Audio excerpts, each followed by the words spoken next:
Prime Minister Benjamin Netanyahu grapples with internal cabinet disputes amid increasing pressures both domestically and internationally. To talk to us about this, we welcome Professor Jeff Harper, who is the director of Israeli Committee Against House Demolition. Good morning and welcome, Professor Harper. Good morning. Thanks for having me. It's our pleasure. Thank you so much for making time for us. When we unpack this and we speak about Israeli Prime Minister Benjamin Netanyahu facing a new crisis, who in particular is he in a crisis with? Well, first of all, let me begin by sending my appreciation and that of the Israeli peace camp to the people and government of South Africa for bringing the genocide charges against Israel in the International Court of Justice.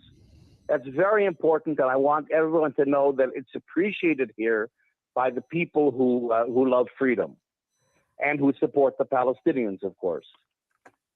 Now, Netanyahu has always faced problems because he's becoming less and less popular, partly, mainly for domestic reasons. I mean, it's hard to convey this to people, but what happens to Palestinians really doesn't matter to Israeli Jews, to the Israeli public. It doesn't really matter. They don't care about Palestinians, and they don't really care now with Gaza, of course, you have the war, but in general, in everyday life, they simply live their own lives within Israel. The economy is very good here. Life is normal, before October 7th. And so his problems are more internal, having to do with religious problems, economic problems, and so on, and not really to do with the Palestinians. And of course, the problem is that even if we get rid of Netanyahu, which is likely in the next few months, he'll still be replaced by another right-wing government.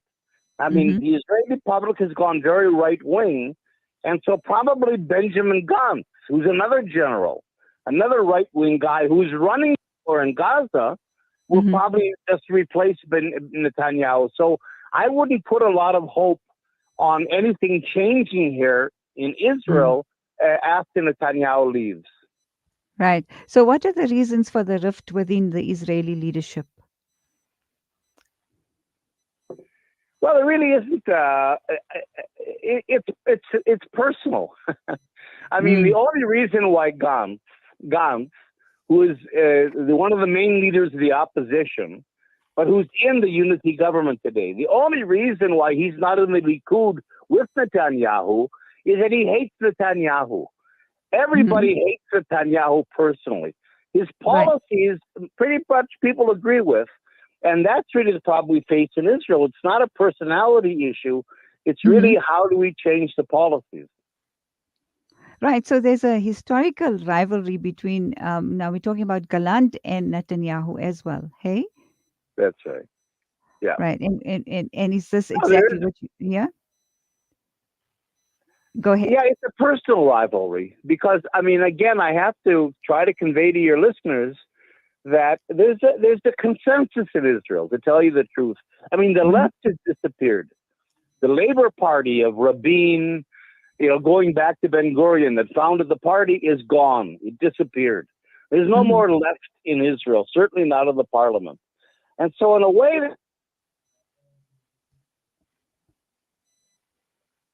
Whoops, we've lost him. Professor Jeff Harper is the director of Israeli Committee Against House Demolition. He's speaking to us live out of Jerusalem. Unfortunately, we've just lost contact with him, but we will try again. Just to share with you some information, the Prime Minister is under increasing domestic pressure due to security and intelligence lapses on October 7th. The failure to secure the release of Israeli hostages held by Hamas and international criticism over the escalating Palestinian civilian casualties. Now, the 74-year-old Netanyahu seems to be engaged in another battle, the struggle to survive politically and preserve his legacy.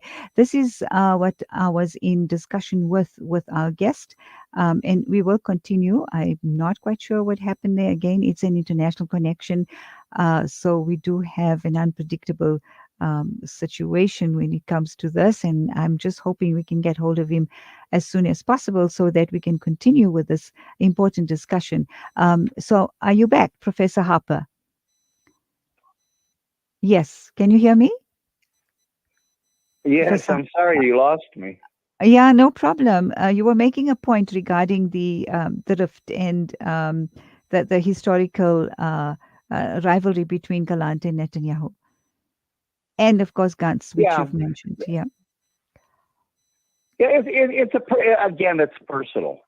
It's personal, and it really has no political implications. If Gantz becomes prime minister, which is likely, after Netanyahu, there won't be any changes in Israeli policy, certainly towards the Palestinians. He's a Mm, general. He's just as right wing as Netanyahu is, but he looks normal. He speaks in a normal way. He's not the crazy guy that Netanyahu has become.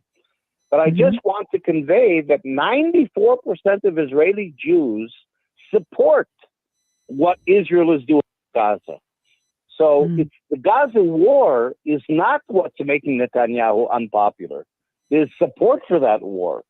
What's making him unpopular is again the attack on the judicial system and the way he behaves. And people just want to get rid of him. And he's been prime minister for 12 years already. They just mhm. want to get rid of him. So yeah, it's personal. It's not really political, the issue between Gantz and Netanyahu. Right. So that then would also shed some light on the international pressure that he's under and criticism as well.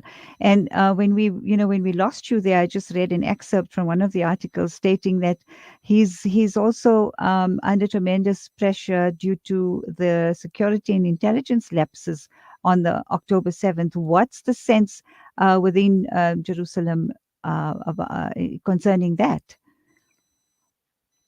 Well, yeah, I mean, it was a tremendous security and military failure on October 7th when Hamas was able to break through and the events happened on October 7th.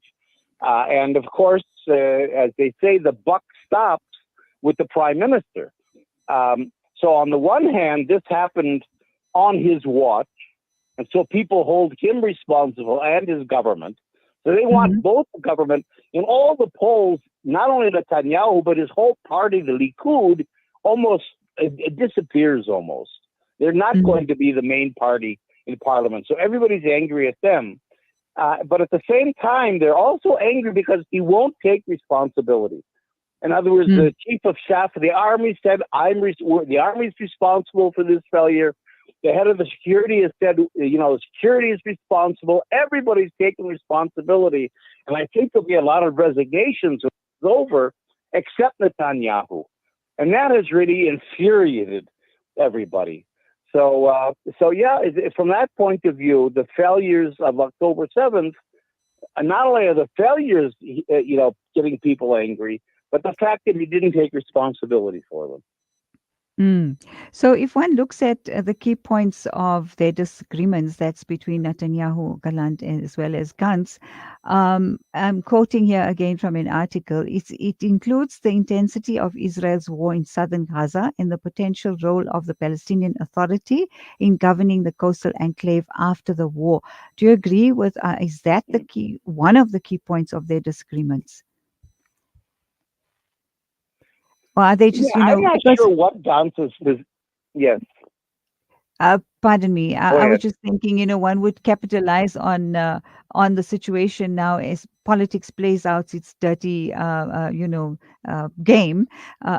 As you're saying, the internal politics that you're facing there, and one finds that there might be the two opposition, of course, capitalizing on the situation in Gaza at the moment. Would you agree? And how would they go about doing No, it it's anyway? it. Yeah. Yeah, well, it's interesting. Again, Gaza is not the polarizing issue in Israel. On the contrary, everybody, like I said, supports what Israel is doing in Gaza because Yeah. of course, they're angry at Hamas and everybody wants to destroy Hamas. That's the consensus. The Mm. question is, of course, again, the day after, and Netanyahu doesn't want to talk about that because um, uh, because like you're saying, Israel is caught in a bind. It can't, it can't go anywhere. What Israel would really like, and this has been talked about, and the United States has kind of talked about it, is to try to drive or to transfer the population of Gaza out of Gaza. Canada has already said it's willing to accept Gazan refugees, so-called refugees. If Israel can spread the Gazans throughout the world, then it has no problem. And even Smotrich, who's the finance minister, is a right-wing guy, has said, look, if 100 or 200,000 Palestinians remain in Gaza, that's fine. But Israel would like to come in and resettle. That's I think, unreasonable. But Israel's in a bind. It doesn't want the Palestinian Authority to come in because it doesn't want to strengthen the authority. And Abu Mazen can't do it anyway. Everybody hates him, including all the Palestinians. So that can't happen. They don't want the national force to take over in Gaza. And in fact, Israel wants to continue ruling Gaza. So, everything has been left vague and undecided because, that's what you do when there's no option. Right. And so Israel's really caught in a bind because it can't make peace with Palestinians. It can't resolve the issue because it wants to rule over all of Palestine. So it's locked in a fight with the Palestinians that it can't get out of. And I think that's part of the dynamic. Netanyahu has been successful all these years in keeping this whole thing going, simply avoiding negotiations, avoiding conflicts, just keeping the apartheid system going forever. Now that's kind of at the end, and that's, I think, a crisis that Israel is facing. Where do we go from here? And there is no real answer for Israel. Right. When we come back after this break, I want to know from our guest, Professor Jeff Harper, what is the general sense of the Israelis regarding this internal politics that we are discussing here today? Rejuvenating media day by day. This is Salam Media.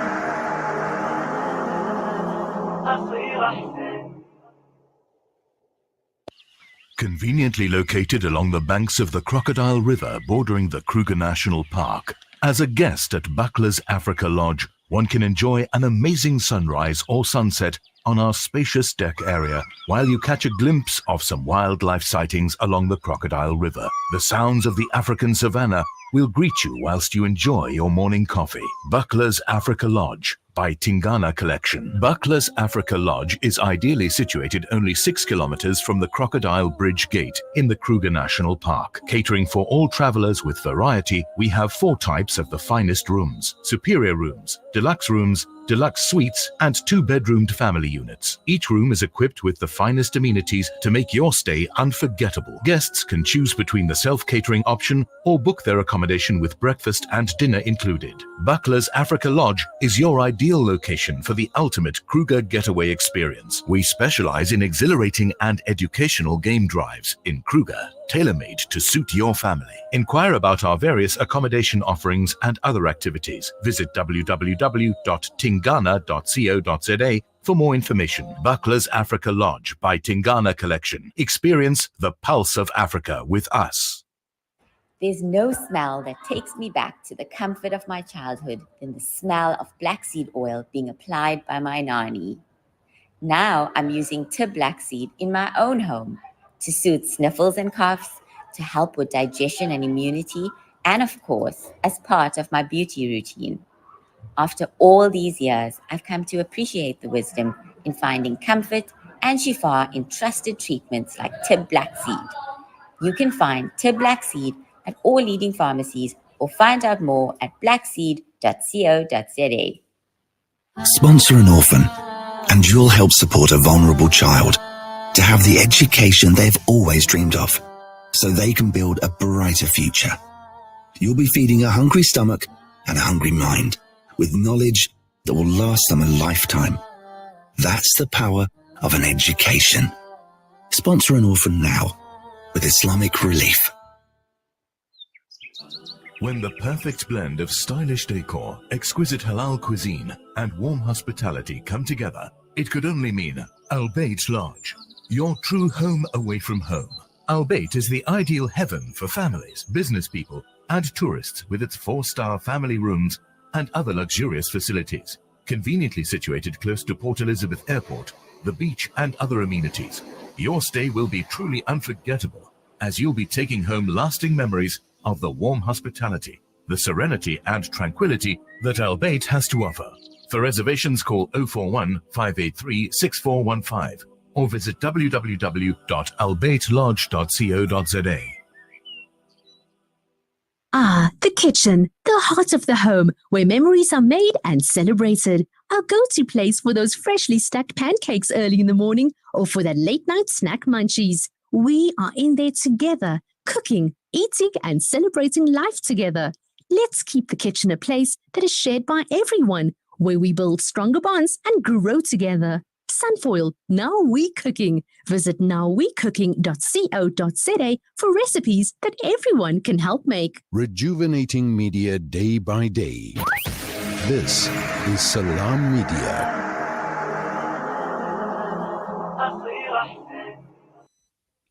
Welcome back. I'm speaking to Professor Jeff Harper on News and Views this morning. Professor Harper, as you've mentioned that, most Israelis are nonchalant about the genocide taking place. So what is the general sense of, the conflict within the Israeli cabinet?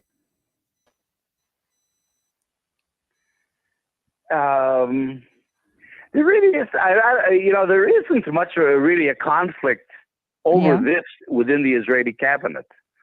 Right.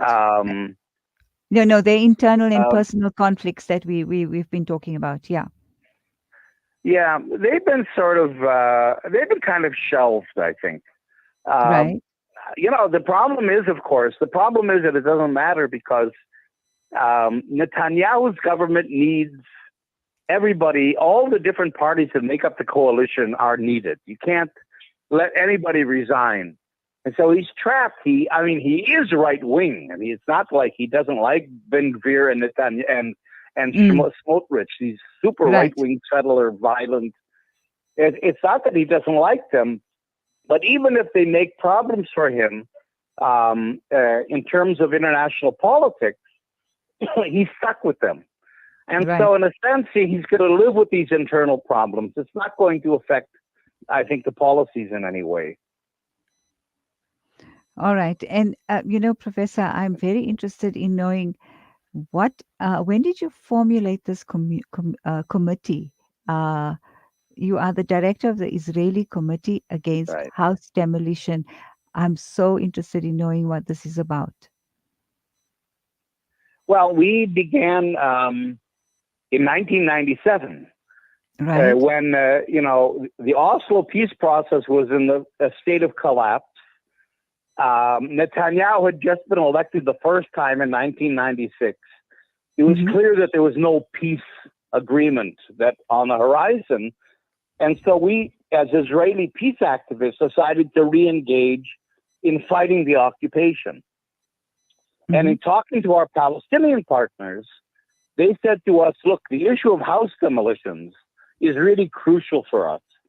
Israel has demolished about 60,000 Palestinian homes in the occupied territory since 1967.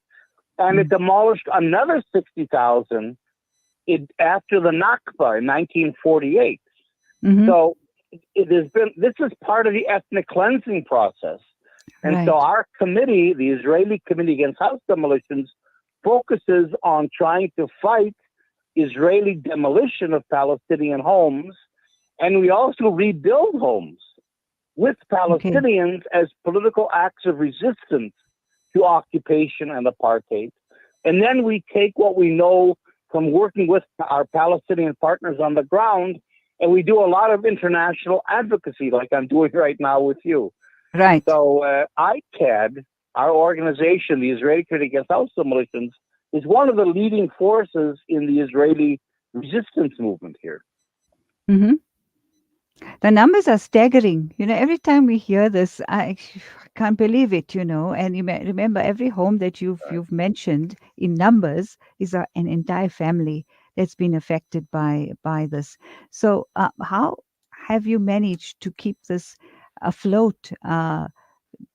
Considering the fact that you must be having tremendous amount of pressure, and I'm sure that, there's a lot against you, working against you as well. Well, it's you would think so, but it's actually not true. I have to say, because what I said before, Right. the whole issue of occupation, Mm. apartheid, what we're doing to the Palestinians is a non-issue in Israel. Israelis just don't care, and so groups like ours don't have any leverage within Israeli society. We don't get anybody upset at us because we're seen as so marginal that nobody really listens to us or even takes us seriously. Our major influence, I think, is abroad. We're very important in terms of raising international opposition, but inside Israel, it's a non-issue and people don't care. And so they don't even know very much about our work. Israelis don't even know about they know vaguely about demolitions, but really it's not anything that they think of at any time. Mm. Well, I admire you and your committee's determination to continue despite, the challenges I'm sure that you face. And have you lastly succeeded in gaining the kind of support that you want from the international community? Well, I think so. I mean, obviously not us alone. We work with a whole range of groups, both Palestinian, Israeli, and of course, international organizations and so on. I think it's been seen that the Palestinian cause, in my view, has already reached the level of the anti-apartheid struggle, that you had, in your time. I think it's already become a worldwide issue. The problem is that there's a disconnect between the people of the world that I think support the Palestinians and governments. Governments support Israel because, Israel sells a lot of weapons. Israel works a lot to support repressive governments all over the world, including the Arab regimes. I mean, the Arab regimes would love to return to normalization with Israel. And they really don't care. You see it in Saudi Arabia, Egypt, everywhere. The disconnect between the people who are very much for Palestinians and their rights and the governments that really want to continue with Israel. So our big problem is, how do we make our people power felt? How do we break through and change the policy of governments? And that so far we haven't really been able to do. Parliaments remain pretty much pro-Israel, and it's mainly because Israel has a lot of influence. Again, it supports governments, it gives a lot of police aid, a lot of military equipment, and Israel does the dirty work of the United States and Europe in the Middle East.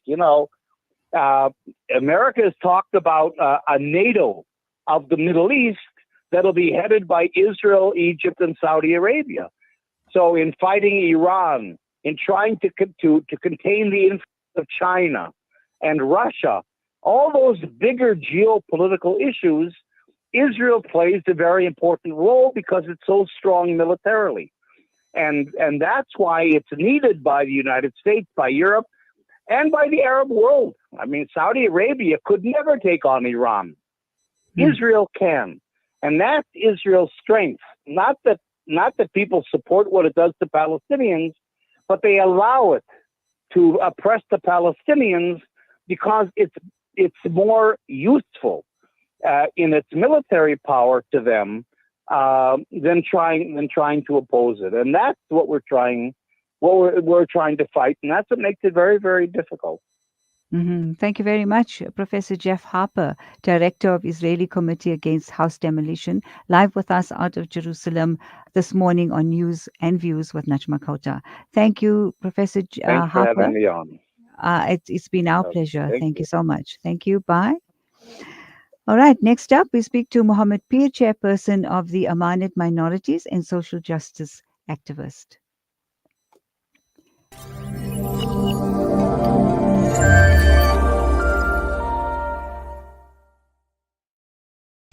لا تقل لوحدي